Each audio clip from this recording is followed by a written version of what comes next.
On en vient à l'actualité à l'étranger, toujours avec le Qatar qui ne veut plus jouer les médiateurs entre Israël et le Hamas. Doha jette l'éponge après des mois d'efforts infructueux pour parvenir à un cessez-le-feu à Gaza. L'Émirat, allié des États-Unis, suspend sa médiation et renvoie les parties à leurs propres responsabilités. Frédéric Simon, notre correspondant européen en Israël. Les diplomates qataris ont annoncé officiellement que leur pays cesse ses activités de médiation dans le cadre des négociations indirectes entre Israël et le Hamas, négociations qui portent sur un accord censé aboutir à la libération des 101 otages israéliens, dont la moitié environ serait en vie, en contrepartie de l'instauration d'un cessez-le-feu et de la libération de prisonniers palestiniens.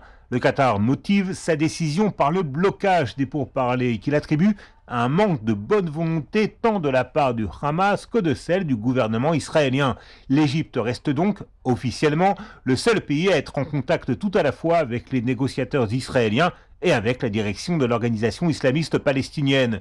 Direction dont de nombreux membres vivent depuis plusieurs années au Qatar, un exil doré qui pourrait prendre fin. L'émirat gazier a annoncé qu'il acceptait la demande de l'administration américaine d'expulser de son territoire les responsables au placé du Hamas. Retour en France à présent.